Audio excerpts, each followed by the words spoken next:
In this video, we're gonna make this. Wow, great, so refreshing. Now, if you just wanted to make a glowing tube, it's not that hard. Like some of the avid Blender users are like, it's simple. You add a curve, you give it a little bit of bevel, some resolution, then you add a emission shader to it. And then if you just like control click in edit mode, then you've just got like an infinite glowing tube. And that's cool. But what I want to show you in this video is to make text, and text would be fiddly to bend and do all yourself. So we're going to start with text, and then we're going to convert that to curves, and then we're going to bend and shape it to look like a real neon. And that's really the whole point of this video series, 2 parts, is to make something professional, like something like Nike might want to use for their advertisements. So giving it a little bit of gloss, making the underside look black, and just bending and twisting the pipes the way that real neon looks, and then putting it on a brick wall using some new displacement in Blender 2.8. And yeah, this is going to be purely using Blender 2.8 because it's the future, right? Hanging around that 2.79 nonsense anymore. We're in the future, so 2.8 is what we're going to use. So let's get started.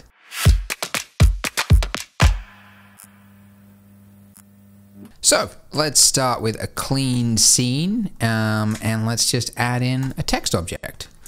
Now, you could technically use any font for this. Speaking from experience though, it's far easier if you start with a font that mimics what neons actually look like, because like you see like these sharp edges here, like it's just going to be a pain to have to go and like make all of those edges smooth. So I have found the perfect font. It's called TextMe1. It's a free font. I tried out like 6 or 7, one paid one, but this one looks the best. It's awesome. It's like basically, it looks like neons, and it's designed for graphic design, I guess. But anyways, hit download. It's free. Link is in the description, obviously. So with your text there selected, click on the little font icon there. And before I forget, I'm going to be on the left-hand side for this tutorial, because nothing worse than recording a whole tutorial only to realize that half of the steps were covered by your big dumb face. So go to the text panel, whatever, and then go to font, and then Blender's really easy to understand with its font system, regular, bold, italic, and then you click the drop down and there's only one font. So it's not like every other program you use. You actually have to go to the folder and find your font file, click that, and then hit open. It doesn't read what fonts you've got installed on your computer. I guess because, I don't know, it's like like uses the OS, like it works for Linux and all that kind of thing. I have no idea, but it's annoying. Anyway, you select the font that you have downloaded, and that's it. Okay, so obviously now's the time to make your neon say whatever you want. Some of you, I'm sure, are making this for a company.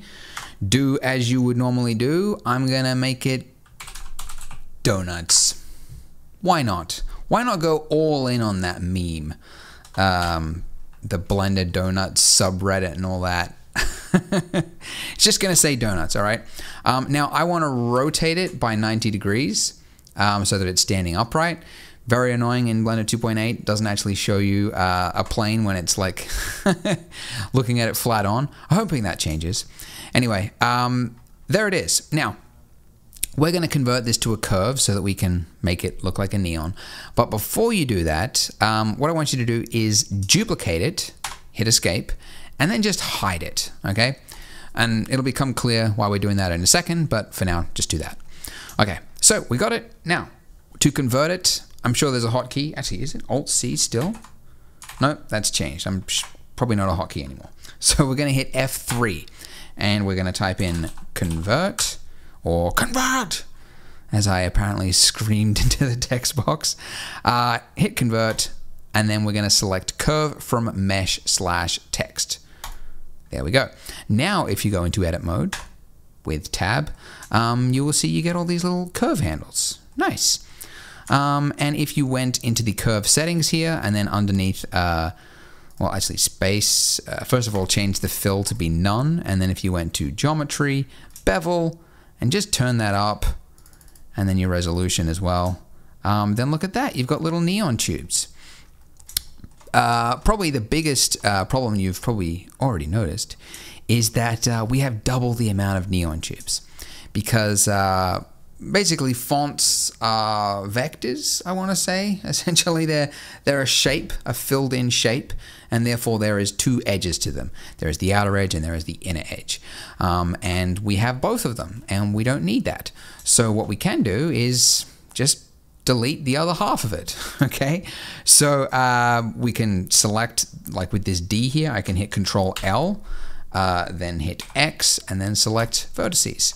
Or if you don't want to have to select anything, if you just, with your mouse near it, if you just hit L, it'll select it, vertices.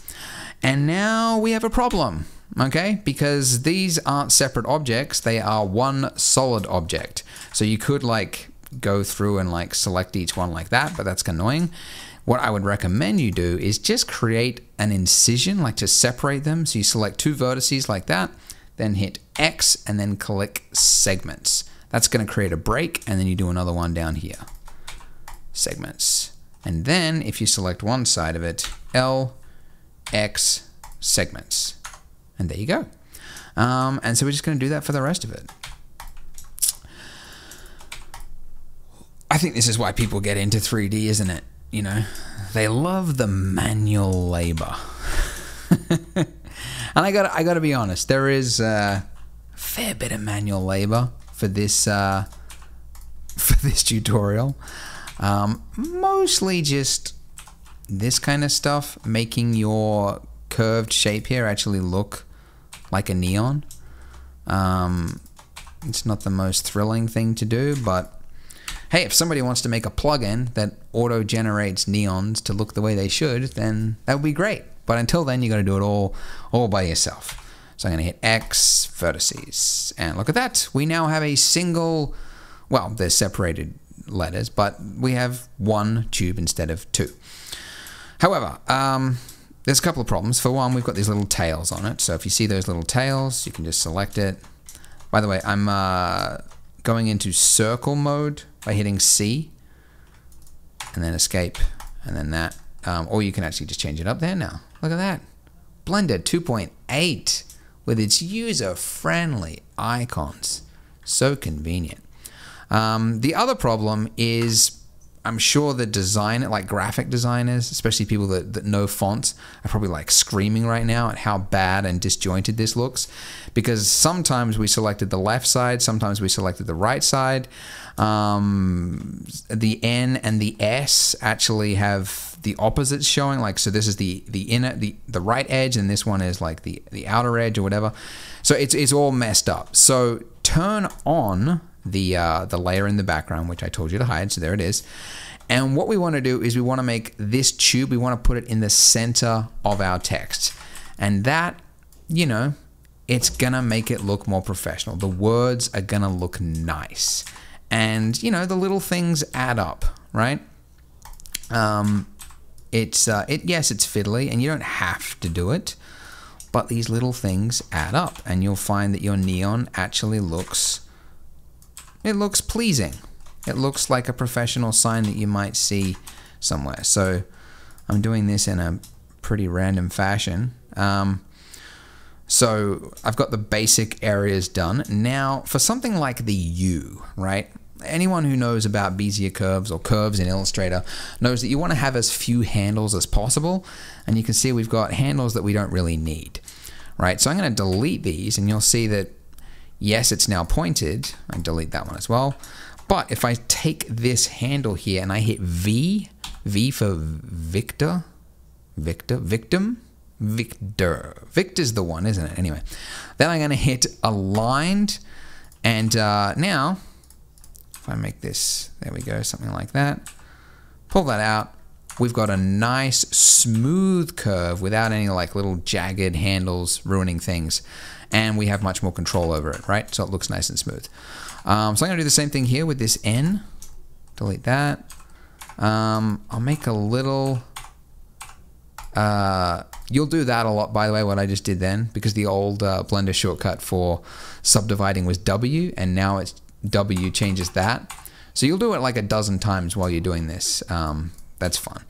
Anyway, so I just subdivided by, sorry, I should say what I'm doing.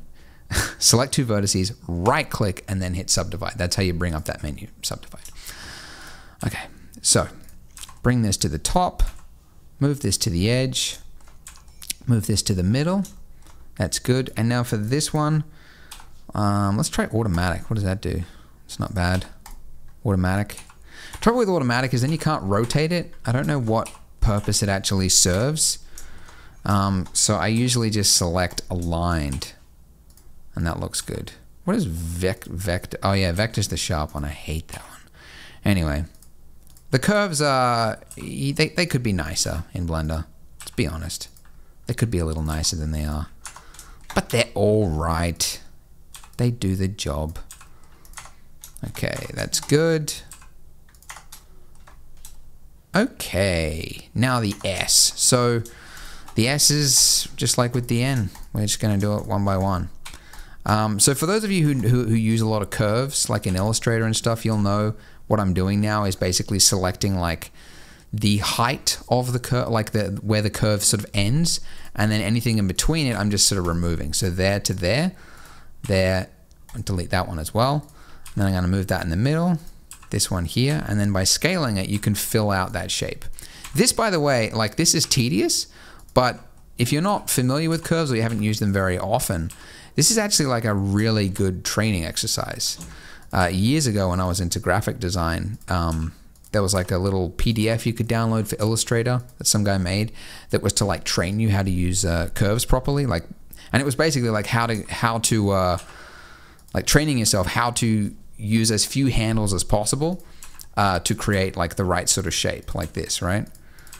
And this is essentially what this is. So by doing this, yeah, it's a little tedious, a little boring, but you're essentially giving yourself some training on how to use curves effectively, which is nice. Free little homework, a little bit of training. You could do the same for the O, by the way, but same with the D, but I think the D is fine. I'm sure someone will find a way to make that sentence sexual. Donuts. Lovely. All right. So the next step is to make the neons essentially behave more like neons. So they need to be connected word to word. Because if you look at reference photos, that's how neons work. I was actually, as I was creating this result, I was in LA and I just went for a little walk down the street and I just noticed neons everywhere. I don't know if it's like a American thing, but maybe you guys have like a cheap neon maker or something, or maybe it's because I was just making something with neons and I noticed it everywhere. But you'll see basically the backside of it, here we go, is, yeah, it's basically like it's all connected, but obviously if it was all connected, then it would all be lit up. So the backside is like black to hide it. And yeah, so essentially it has to go around the back and then join up, right? So that's what we need to do with our words here, right? So if we take, for example, these two parts of our curve and then we pull them back. Oh, okay, see what happens there? I'm trying to extrude it backwards, but nothing's happening. That is because in our curve data panel, object data, it's set to 2D. So change it to 3D, and now we can pull that back. Now these little horrible lines, I hate them. They're very annoying. So where it says overlays in the top there, just go down and disable normals. There we go. All right, and now that I've pulled them back, if I hit F, F is the same shortcut that's used for like creating edges and faces and things. So it's really great that it's the same for curves. We have that, right? Pretty good. So let's just do that for all of these. So everywhere where it's essentially the end of the shape, the end of the curve, the end of the line, we're going to do that. And I'm going to extrude it, E, pull it out to about there, and then you just select them and hit F. Now when you have something like this, whoa, that was a lot of movement. You essentially like, yeah, you could just select this and then hit F, but that's kind of messy, and I don't think a lot of like neon sign designers would like that, I think. I mean, I don't know, maybe they do. But what I would do is I would sort of pull it down and then go to there and then make it. So it's sort of like it's still one solid object, you know? But for something like this, that's pretty unavoidable. So I would just hit F like that. I'd make that one line. And we're going to clean this up soon, so don't worry about it. We're just trying to get the broad shapes in.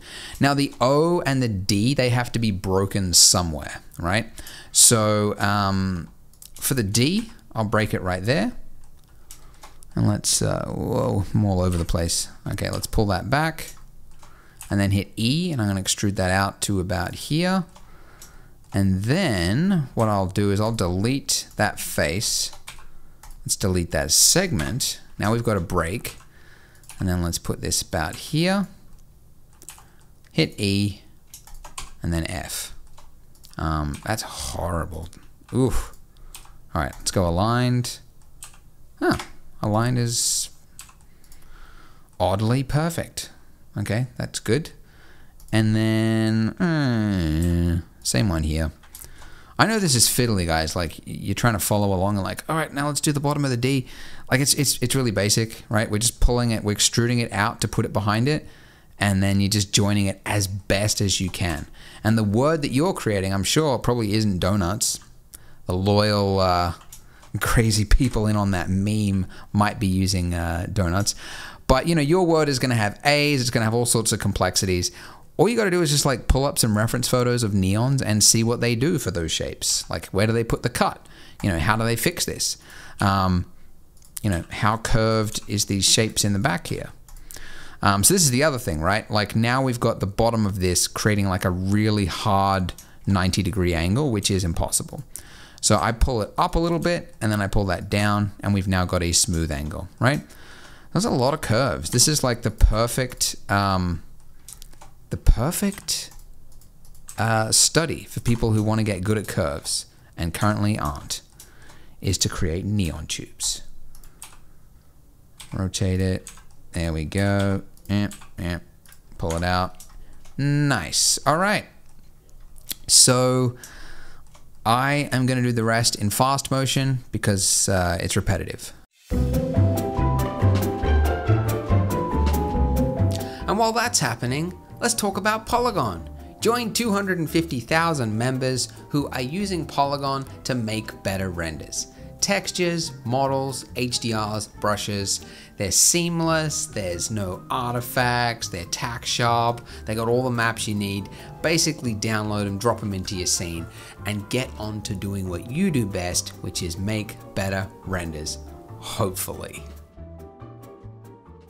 Okay, we are pretty good now. One thing I'll say is like try to get the line, like the base line, try to make it line up like the whole way. And this font is sitting just above the bottom line, which is kind of annoying. So I'll just move that down so it's like right on the red line. So now I can tell when something is a little higher than it should be or lower than it should be.